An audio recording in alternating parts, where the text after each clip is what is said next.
Hey guys, welcome back to System Design 105. Today's topic is load balancers. We've already touched base with load balancers in one of our previous videos. बहुत basically हमने देखा था कि actually करता क्या है load balancer.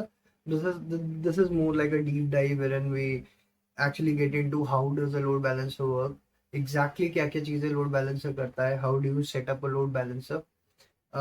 Before we start discussing load balancer we must understand कि ये नीड आई कहाँ से। तो एक बार वापस we go back to our same client server model जो हम यूज करते हैं for all applications. So simple, we use to have a client, correct, and then there is a server. अब ये क्लाइंट रिक्वेस्ट करता था कुछ और कुछ रिस्पॉन्स मिलता था सर्वर से, ठीक है। अब ये जो सर्वर था इसका कुछ हार्डवेयर होगा, करेक्ट। इसका हार्डवेयर होगा, for example let's say it could have 32 GBs of RAM, correct. इसका कुछ बैंडविड्थ होगा लिमिट, लेट्स से 1 टेराबाइट पर सेकेंड ये ट्रांसफर कर सकता है, ठीक है। एंड इसका कुछ कोर्स होंगे, लेट्स से 16 कोर का है और 72 थ्रेड्स ये हैंडल कर सकता है। इसका जो प्रोसेसर है वो 16 कोर प्रोसेसर है, 72 थ्रेड्स ये हैंडल कर सकता है, ठीक है। तो this is a very high and server, correct. तो होता क्या था कि क्लाइंट रिक्वेस्ट करता था all these resources that the server has, it uses them and कुछ रिस्पॉन्स करता था। अब नंबर ऑफ क्लाइंट्स बढ़ गए, तो जैसे नंबर ऑफ क्लाइंट्स हो गए इंटू 1 मिलियन हो गए, ठीक है। तो एक पॉइंट ऐसा आ जाएगा जब ये जो सर्वर है इसका ये जितनी भी रिसोर्स है, इसका मेमोरी जैसे 32 gigs ऑफ मेमोरी जो है इसकी, ये मैक्सिमाइज होने लग जाएगी एंड ओवर यूज होने लग जाएगी, ठीक है। मेमोरी कम बचेगी बहुत फ्री। जो 1 टेराबाइट पर सेकेंड का बैंडविड्थ है इसके पास, ये भी कंज्यूम होने लग जाएगा और इसके पास और ज़्यादा बैंडविड्थ होगा नहीं for data exchange. And number of threads भी पीक करने लग जाएंगे, processor will start heating up. तो उस केस में क्या होगा, दो ही चीज़ें हो सकती है, या तो दी सर्वर क्रैशेस एंड सब कुछ बंद हो गया और जो भी आपका डेटा उस समय करंटली सर्वर में था वो सारा लॉस हो जाएगा, ठीक है। या दूसरी चीज कि आप सर्वर से जो भी आप प्रोसेस कर रहे हो उनको किल कर दो एंड फिर देन यू स्टार्ट अगेन। तो जो भी क्लाइंट से रिक्वेस्ट आए थे प्रीवियसली बिफोर यू रीस्टार्टेड, वो सारे फेल हो जाएंगे, ठीक। तो इस प्रॉब्लम को हैंडल करने के लिए लोड बैलेंसर आया। लोड बैलेंसर क्या है कि यही सेम मॉडल, एक क्लाइंट है, ठीक है। नाउ बीच में एक और लेयर ऐड हो गई, let's say this is the load balancer, ठीक है। एंड ये लोड बैलेंसर फिर हमारे सर्वर को ट्रैफिक भेज रहा है, जो भी रिक्वेस्ट आ रहा है। तो रिक्वेस्ट क्लाइंट से आया, पहले लोड बैलेंसर के पास गया, लोड बैलेंसर सर्वर को आगे फॉरवर्ड कर रहा है। अब लोड बैलेंसर फायदा क्या हुआ कि instead of having one server you can have multiple servers, ठीक है। तो अब क्या हुआ कि ट्रैफिक जो है दो सर्वर्स में डिस्ट्रीब्यूट हो गया। तो एक सर्वर पे सारा लोड नहीं पड़ रहा है, मल्टीपल सर्वर्स पे डिस्ट्रीब्यूट हो जा रहा है ट्रैफिक। अब प्रॉब्लम क्या आती है कि कैसे पता चलेगा कि कौन से सर्वर पे जानी है रिक्वेस्ट, करेक्ट। तो वो सब चीजें लोड बैलेंसर हैंडल करता है। तो विल स्टडी कि एक्चुअली लोड बैलेंसर सेटअप कैसे होता है in an actual enterprise setup. क्या होता है कि ये लोड बैलेंसर की आईपी होती है, करेक्ट। और जो जितनी भी आपकी वेबसाइट्स होती है, जैसे let's say you want to connect to www.google.com या कुछ भी, लेट्स से anirudh.com आप कनेक्ट करना चाह रहे हो, तो anirudh.com अगर आप डीएनएस क्वेरी करोगे, डीएनएस याद होगा अगर आपको, तो DNS is just a directory of IP addresses, कि ये जो यूआरएल है ये कौन सी आईपी एड्रेस को पॉइंट करता है। तो डीएनएस क्वेरी करोगे तो आपको ये लोड बैलेंसर की आईपी मिलेगी, रादर देन सर्वर की आईपी मिले, आपको इस लोड बैलेंसर की आईपी मिलेगी। तो आपकी रिक्वेस्ट पहले लोड बैलेंसर के पास जाएगी एंड देन लोड बैलेंसर आगे सर्वर को भेजेगा। वाई ऐसा क्यों करते हैं, ताकि आपका ये जो लेयर है ना, ये जो सर्वर्स है, इंटरनल एप्लीकेशन सर्वर्स है, इसको डायरेक्टली इंटरनेट से कोई ना रीच कर पाए। This improve security. और फिर लोड बैलेंसर और भी चीजें करता है, will go through that one by one, ठीक है। तो पहले समझते हैं कि लोड बैलेंसर कैसे डिसाइड करता है कि कौन से सर्वर पे भेजना है डेटा, तो या रिक्वेस्ट कैसे कौन से सर्वर पे भेजना है। तो there are some algorithms that the load balancer uses. Simple है, एक एक करके देखते हैं। तो first algorithm that the load balancer uses, round robin. तो राउंड रॉबिन क्या होता है, राउंड रॉबिन क्या होता है कि जैसे रिक्वेस्ट वन आई, ठीक है। तो इस सर्वर का नाम लेट्स से सर्वर वन है, इस सर्वर का नाम सर्वर टू है, ठीक है। तो रिक्वेस्ट वन आई, उसने सर्वर वन को भेज दी, रिक्वेस्ट टू आई उसने सर्वर टू को भेज दी, फिर रिक्वेस्ट थ्री आई तो उसने वापस सर्वर वन को भेज दी। तो वो क्या करता है ऐसे सर्कल में, मतलब one by one each server को रिक्वेस्ट भेज। सेकंड तरीका क्या है, सेकंड तरीका होता है वेटेड राउंड रॉबिन। तो वेटेड राउंड रॉबिन क्या होता है, लेट्स से कि जो आपके ये दोनों सर्वर्स है इसमें 1 और 2, तो ये 1 वाला सर्वर जो था ये 64 गिग्स का था, ठीक है। इसमें इसमें में भी 1 TB पर सेकेंड था, और जो प्रोसेसर था वो ज़्यादा पावरफुल यूज़ हो रहा था, करेक्ट। एंड ये जो सेकंड वाला सर्वर है ये 32 गिग्स का है, ठीक है। तो 32 गिग्स का है, और मे बी इसमें बैंडविड्थ भी कम है, या प्रोसेसर भी थोड़ा कम पावरफुल यूज़ किया है आपने। तो लोड बैलेंसर क्या करेगा कि जो 64 गिग्स वाला प्रोसेसर, जो आपका ज़्यादा पावरफुल सर्वर है, उस पर ज़्यादा ट्रैफिक राउट करेगा। तो ऐसे वेटेड राउंड रॉबिन कहते हैं इसे। थर्ड क्या है, आईपी हैशिंग। आईपी हैशिंग क्या होती है? आईपी हैशिंग क्या होती है, जब भी ये क्लाइंट रिक्वेस्ट करेगा तो इसकी एक आईपी होगी, करेक्ट। तो लोड बैलेंसर इस आईपी से, लेट्स से क्लाइंट 1 है, ठीक है, ये क्लाइंट 1 है, C1 कह लेते हैं इसको, ठीक है। तो C1 से जितनी भी रिक्वेस्ट आ रही है वो हमेशा सर्वर 1 को ही भेजेगा। तो उसने डिफाइन कर दिया कि C1 से अगर रिक्वेस्ट आ रही है तो हमेशा सर्वर 1 को गई। अगर C2 है कोई, तो C2 की रिक्वेस्ट आ रही है तो C2 सर्वर 2 पे ही जाएगा हमेशा। तो आईपी हैशिंग का मतलब यही होता है कि बेसिकली सेम क्लाइंट से सेम सर्वर को ही भेजता है हमेशा, ठीक है। नेक्स्ट तरीका क्या हो सकता है कि लीस्ट कनेक्शंस। लीस्ट कनेक्शंस क्या होते हैं कि जब भी लोड बैलेंसर पे कोई रिक्वेस्ट आती है तो ये सर्वर को, सर्वर 1 या सर्वर 2 में से किसी एक को भेजेगा, करेक्ट। तो जब भी वो सर्वर 1 सर्वर 2 को भेजेगा तो लोड बैलेंसर ये भी मेंटेन करता है कि मैं किस सर्वर को भेज रहा हूँ, ठीक। तो अंडरलाइंग अगर आप चेक करोगे तो टीसीपी कनेक्शन ही बन रहा होगा, करेक्ट। तो एक रिक्वेस्ट में एक टीसीपी कनेक्शन बना, तो इसने मेंटेन कर लिया कि हाँ सर्वर 1 को एक रिक्वेस्ट भेज दी तो सर्वर 1 के पास एक कनेक्शन अलाइव है मेरे पास, सर्वर 2 को भेजी तो सर्वर 2 के पास, अगर सर्वर 1 को ज्यादा भेजी होगी तो काउंटर बढ़ता चला जाएगा। तो लेट्स से सर्वर 1 के पास 5 कनेक्शंस बने हुए हैं अभी, और सर्वर 2 के पास 2 कनेक्शंस बने हुए हैं। तो वो क्या करेगा, सर्वर 2 के पास क्योंकि कम है कनेक्शंस तो सर्वर 2 को भेज देगा ये। तो उसको लीस्ट कनेक्शंस कहता है। तो बेसिकली वो चेक करता है कि सबसे कम रिक्वेस्ट जिस सर्वर पे गई होगी, या सबसे कम लाइव कनेक्शन जिस सर्वर के साथ है अभी, वो उस पर डाइवर्ट कर देता है। तो ये सारे बेसिकली एल्गोरिथम्स होते हैं जो लोड बैलेंसर यूज करता है for diverting traffic between different servers, ठीक है। अब प्रॉब्लम क्या है कि अब अगर सारा ट्रैफिक लोड बैलेंसर से ही जा रहा है तो लोड बैलेंसर एक पॉइंट ऑफ फेलियर हो गया आपका, करेक्ट। अगर मान लो ये लोड बैलेंसर ही फेल हो गया, तब कैसे हैंडल करोगे आप? क्योंकि अब तो सब कुछ इसी के थ्रू जा रहा है, आप डायरेक्टली एप्लीकेशन सर्वर से तो कम्युनिकेट कर नहीं सकते।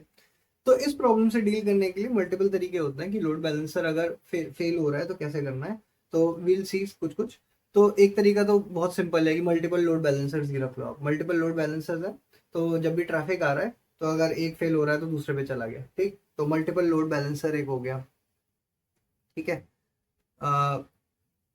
सेकेंड तरीका क्या होता है, डीएनएस फेल ओवर। तो डीएनएस फेल ओवर क्या होता है कि एक एक रीजन है, जैसे मान लो आपने इंडिया रीजन में एक लोड बैलेंसर बना रखा है, एक आपने किसी और रीजन में बना रखा है, लेट्स से यूएस रीजन बना रखा है। तो अगर इंडिया रीजन फेल हो गया तो आपने सारा ट्रैफिक अगेन यूएस रीजन में कर दिया डाइवर्ट। तो वही सेम तरीका है मल्टीपल ही, बस थोड़ा रीजन आप मल्टीपल रीजन्स में बना रहे हो अब अपना लोड बैलेंसर। तीसरा तरीका क्या है? तीसरा तरीका ये है जैसे एक्टिव पैसिव। एक्टिव पैसिव क्या होता है कि एक लोड बैलेंसर आपका एग्जिस्ट करता है, ये वाला, ये लोड बैलेंसर LB1 कहते थे इसको। तो LB1 एग्जिस्ट करता है और आपने एक LB2 बना रखा है, लेकिन LB2 आप यूज नहीं करते जब तक LB1 फेल नहीं हो रहा। तो बेसिकली आपने स्पेयर में एक LB2 बना रखा है, और LB2 तभी यूज होता है जब यहाँ पे LB1 में फेलियर आता है, ठीक है। तो इसमें सबसे बड़ी प्रॉब्लम क्या है, वेस्ट ऑफ रिसोर्स है कि मोस्ट ऑफ द टाइम आपका LB2 यूज ही नहीं होगा जब तक LB1 फेल नहीं हो रहा, ठीक है। फोर्थ तरीका क्या होता है आपका, any caste routing. Any caste क्या होता है? तो ऐसे समझ लो आप कि बहुत सारे सर्वर्स हैं ग्लोबली और सबका आईपी सेम है। तो फॉर एग्जांपल आपने देखा होगा जैसे आपने देखा होगा कि 1.1.1.1 अगर आप एक्सेस करोगे कहीं से भी ओवर द इंटरनेट, 1.1.1.1, तो हमेशा वो क्लाउडफेयर पे जाता है। तो जितना भी क्लाउडफेयर का जितने भी सर्वर्स है वो 1.1.1.1 से ही है। तो बेसिकली आपने सेम आईपी पे मल्टीपल सर्वर्स बना दिए, तो इंटरनेट राउटर्स जो होते हैं वो अपने आप ही जो नियरेस्ट सर्वर होगा आपका उसी पे राउट कर देगा विद द सेम आईपी। तो इसको एनी कास्ट राउटिंग कहते हैं, ठीक है। ये सारे तरीके होते हैं कि कैसे आप अगर एलबी आपका फेल हो रहा है, अगर लोड बैलेंसर ही फेल हो जा रहा है तो कैसे आपको हैंडल करना है, ठीक है। ये तो हो गया कि अगर आपका लोड बैलेंसर फेल हो रहा है। लेकिन मान लो ये जो सेटअप था हमारा, इसमें वन सर्वर 1 और सर्वर 2 थे। अगर सर्वर 1 बंद हो गया, ठीक है, या सर्वर 2 बंद हो गया, इनमें से कोई भी सर्वर, अब ये 1 और 2 हो सकते हैं बहुत सारे सर्वर में भी, 5 या 7 सर्वर और भी ज्यादा हो सकते हैं। तो मान लो इनमें से कोई सर्वर बंद हो गया तो लोड बैलेंसर को कैसे पता चलेगा कि अब मैं क्या करूँ, कि मतलब वो तो सर्वर जिस सर्वर 1 बंद हो गया वो तो भेजा जा रहा है सर्वर 1 पे, लेकिन वो फेल होती रहेंगी रिक्वेस्ट, करेक्ट। तो इस चीज को हैंडल करने के लिए ये जितने भी एप्लीकेशन सर्वर्स होंगे, ये एक हेल्थ एंड पॉइंट सेटअप करते हैं। हेल्थ एंड पॉइंट, हेल्थ क्या बताता है कि करंट हेल्थ या हेल्थ स्टेटस जो होता है कि क्या एक्टिव है, अगर सब कुछ सही है कि नहीं है इस सर्वर में। तो इस तरह का एक एंड पॉइंट सेटअप करना पड़ता है in each of these servers. और जो लोड बैलेंसर होता है वो ये चेक करता है कि क्या ये हेल्थ हेल्थ वाले एंड पॉइंट से मुझे रिस्पॉन्स सही मिल रहा है कि नहीं मिल रहा है। तो वो हमेशा ट्रैक रखता है हेल्थ का of each of these servers. तो जब भी एक डाउन, जैसे लेट्स से सर्वर 1 डाउन हो गया, उसका हेल्थ एंड पॉइंट से रिस्पॉन्स आना बंद हो गया, तो वो क्या करेगा, सारा ट्रैफिक सर्वर 2 पे फॉरवर्ड करने लग जाएगा। ठीक है, तो ऐसे ये हैंडल होता है। तो लोड बैलेंसर दो तरह के होते हैं मेनली, एक लेयर 4 लोड बैलेंसर होता है, ठीक है, लेयर 4 एलबी, एंड एक लेयर 7 एलबी होता है। ठीक है, तो दोनों के अपने यूनिक यूज केसेस होते हैं। लेयर 4 लोड बैलेंसर क्या होता है, लेयर 4 लोड बैलेंसर मतलब वो बस आईपी देखेगा और आपका पोर्ट देखता है। वो तो आईपी एंड पोर्ट देख के वो ये डिसाइड करता है कि ये जो रिक्वेस्ट आ रही है कहाँ पे राउट करनी है मुझे। ठीक है, जैसे आप ज्यादातर एप्लीकेशन में हमने रेस्ट एपीआई यूज करी होंगी, तो रेस्ट एपीआई में कैसे होता है कि anirudh.com/details, anirudh.com/logs, समथिंग, कुछ भी मतलब एंड पॉइंट होगा। ठीक है, तो ये सारे एंड पॉइंट्स होते हैं, ये एचटीटीपी रेस्ट एपीआई जो भी हम बनाते हैं आज के टाइम में। तो लेयर 4 को इन चीजों से मतलब नहीं है। लेयर 4 क्या करेगा कि सिर्फ और सिर्फ वो आईपी देखेगा कि मुझे कहाँ राउट करना है, और पोर्ट देखेगा कि कौन से पोर्ट पे राउट करना है, और लेयर 4 लोड बैलेंसर उस तरह से राउट कर देगा। तो इसमें क्या होगा, आईपी एंड पोर्ट। ठीक है, तो इसका मेन यूज कैसे, जैसे गेमिंग सर्वर्स होते हैं, गेमिंग सर्वर्स में आपका बहुत हाई ट्रैफिक होता है। ठीक है, उसमें आपने देखा होगा एक जगह पिंग पिंग करके आता है बहुत बार, अगर कुछ कुछ गेम्स में आपने देखा होगा पिंग आ रहा होता है। ठीक है, तो बेसिकली वो क्या करता है कि एक आईपी होगा और एक पोर्ट होगा, उस पर सारा ट्रैफिक राउट करता रहेगा। और ये इसका फायदा क्या होता है, बहुत फास्ट होता है। ठीक है, बहुत फास्ट राउटिंग होती है इसमें। लेयर 7 लोड बैलेंसर वो होते हैं जो हम जैसे रेस्ट एपीआई में जो हम एंड पॉइंट्स बनाते हैं, तो एचटीटीपी रिलेटेड जो भी हम राउटिंग करते हैं एप्लीकेशन में अपनी, वो लेयर 7 लोड बैलेंसर्स हैंडल करते हैं। तो बेसिकली इसमें आप रूल्स बना सकते हो कि जैसे आपने स्लैश डॉक्स करके एक पाथ बनाया, स्लैश लॉगिन करके एक पाथ बनाया, स्लैश रजिस्टर करके एक पाथ बनाया। तो आप लेयर 7 लोड बैलेंसर में ये डिसाइड कर सकते हो कि ये डॉक्स वाला कहाँ कौन से सर्वर पे जाएगा, ये लॉगिन वाला कहाँ जाएगा, ये रिक्वेस्ट वाला कहाँ जाएगा। ये लेयर 7 लोड बैलेंसर में आप सेटअप कर सकते हो। तो layer 7 load balancer customized routing के लिए यूज होता है। ठीक है, इसका मेन बेनिफिट ये है कि आप कस्टमाइज एचटीटीपी बेस्ड राउटिंग बना सकते हो। तो इसमें आप अपने कुकीज के हिसाब से भी चीजें सेटअप कर सकते हो, अपने राउट के हिसाब से सेटअप कर सकते हो। ठीक है, तो लेयर 7 लोड बैलेंसर इसलिए इसमें यूज होता है। एग्जाम्पल्स देख लेते हैं कुछ कुछ इन लोड बैलेंसर्स के। एक सबसे पहले एक कॉमन एग्जाम्पल देख लेते हैं, एनजिनिक्स बहुत कॉमन एग्जाम्पल है। तो एनजिनिक्स का दोनों तरीके से सेटअप हो सकता है। एनजिनिक्स मतलब लेयर 4 राउटिंग के लिए भी यूज हो जाएगा। तो लेयर 4 राउटिंग क्या होती है कि जैसे आप सेटअप कर रहे हो, एक स्ट्रीम सेटअप कर सकते हो आप एनजिनिक्स में, और उसमें आप ये डिफाइन कर सकते हो कि जो भी ट्रैफिक आ रहा है वो किस बेसिकली कौन सी आईपी पे फॉरवर्ड होना है। तो एनजिनिक्स में आप ये भी कर सकते हो। एनजिनिक्स में आप राउटिंग बेस्ड भी कर सकते हो सेटअप। तो वो दोनों लेयर 4 लेयर 7 दोनों सपोर्ट करता है एनजिनिक्स। ठीक है, एक कॉमन एग्जांपल जैसे एडब्ल्यूएस के केस में हमारे पास नेटवर्क लोड बैलेंसर होते हैं एंड एप्लीकेशन लोड बैलेंसर होता है। तो जो नेटवर्क लोड बैलेंसर होता है ये होता है आईपी बेस्ड, करेक्ट, ये होता है लेयर 4 लोड बैलेंसर। और ये जो एएलबी एप्लीकेशन लोड बैलेंसर होता है ये होता है एचटीटीपी बेस्ड या राउटिंग बेस्ड। तो ये L7 लोड बैलेंसर होता है आपका। ठीक है, तो ये बहुत कॉमन एग्जांपल्स है जो हम डे टू डे लाइफ में करते हैं यूज। ठीक, ओके। तो एक फाइनल रिवीजन देख लेते हैं कि लोड बैलेंसर क्या क्या होता है। लोड बैलेंसर बेसिकली आपका जो ट्रैफिक है वो राउट करता है मल्टीपल सर्वर्स में। क्यों? क्योंकि इससे स्केलेबिलिटी बढ़ेगी, आपकी रिलायबिलिटी बढ़ेगी। मे बी आप कुछ सिक्योरिटी चेक्स लगा सकते हो लोड बैलेंसर में, रेट लिमिटिंग लगा सकते हो आप लोड बैलेंसर में ही। ठीक है, एलबी में तो rate limiting already built in आता है, उसमें भी आप सेटअप कर सकते हो। ठीक है, तो ये लोड बैलेंसर का काम यही होता है, राउट करना traffic. And may be some load balancers में आल्सो सपोर्ट डिफरेंट फीचर्स। ठीक है, ऑथेंटिकेशन वगैरह भी बहुत बार आप लोड बैलेंसर में ही सेटअप कर पाओगे depending on what kind of load balancer that you are using.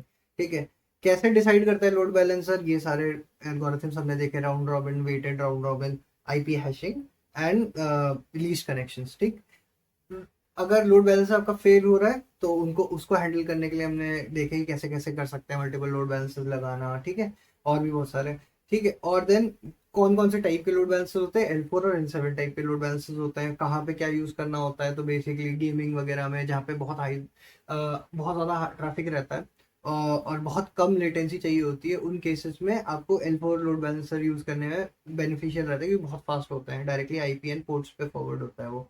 और L7 लोड बैलेंसर जनरली हम रेस्ट एपीआई से जितनी भी एचटीटीपी बेस्ड हम सर्विसेज बनाते हैं, या जो भी रेस्ट सर्विसेज बनाते हो, तो ज़्यादातर हम L7 लोड बैलेंसर्स यूज़ करते हैं, बिकॉज वो राउट बेस्ड आपको एक एडिशनल राउटिंग दे सकता है, आप खुद से राउट कर सकते हो, राउट बेस्ड, कुकी बेस्ड। ठीक है, कुछ एग्जांपल्स देखे हमने, एएलबी, एनजिनिक्स, जो और एनएलबी, जो हम डे टू डे लाइफ में जनरली यूज करते हैं। ठीक है, अब एक बार पूरा फ्लो देख लेते हैं कि फाइनल फ्लो क्या होता है। तो क्लाइंट है, ठीक है, क्लाइंट से रिक्वेस्ट जाती है एक एएलबी पे, ठीक है, या कोई भी एलबी पे, कोई भी एलबी हो सकता है लेट से। ठीक है, इसकी एक आईपी होती है जो पब्लिकली इंटरनेट पे अवेलेबल होती है। ठीक, ये डिसाइड करता है कि कौन से सर्वर्स पे मुझे फॉरवर्ड करना है। ठीक है, ये सर्वर्स इंटरनली डेटाबेसेस यूज कर रहे होते हैं। ठीक है, बहुत बार ये सिंगल डेटाबेस भी हो सकता है। तो डेटाबेस ट्रांजैक्शंस के लिए भी बहुत बार आप एक एलवी अलग से यूज करते हो, कि यहाँ पे एक L4 लोड बैलेंसर आपने यूज किया जो डेटाबेस के ट्रांजैक्शंस हैंडल कर रहा है, तो ये भी होता है। ठीक है, ये सारे सर्विसेज जो होंगी जनरली वो स्टेटलेस रखी जाती है, ताकि आपको डिपेंडेंसी ना हो कि हमेशा सेम सर्वर पे राउट करना है सेम क्लाइंट का। तो अब इन सबका सेशन का डेटा कहाँ रहता है, इन सबका सेशन का डेटा जनरली आप कहाँ रखोगे, मे बी एक रेडिस में, जो हमने पिछली बार डिस्कस किया था, कैशेज में, या एक मोंगोडीबी में, समथिंग लाइक। मतलब ये मल्टीपल ऑप्शन है, मैम कैश में भी रख सकते हो, जो भी एक कैश में है, जैसे भी आप मेंटेन करना चाहो। तो इन सबका सेशन का डेटा प्रॉब्ली आप एक अलग सेपरेट एक सेटअप में रखोगे, कैशे में या डीबी में, जैसे भी। ठीक है, तो अब फाइनल सेटअप ये है, जो एक एक्चुअल एप्लीकेशन होता है, वो ओवरऑल सेटअप ऐसा होता है कि एक लोड बैलेंसर पे डेटा आता है, सॉरी रिक्वेस्ट आती है, लोड बैलेंसर सर्विसेज पे राउट करता है। ठीक है, सर्विसेज सेशन का डेटा एक कैशे से या एक डीबी से रीड करती है कि ये कैशे वैलिड है नहीं वैलिड है। ठीक है, एंड देन वो एक डेटाबेस को फॉरवर्ड करती है, इन्हीं रिक्वेस्ट अगर चाहिए होता है, कोई डेटा रीड करना होता है तो ठीक है। I think we covered load balancer बहुत, ये भी this also turned out to be quite a short video, and that's good. We are covering one topic at a time. I think that's it. Thank you guys. Thank you for joining this video, and hope these videos are helpful to you, and see you next time. Goodbye.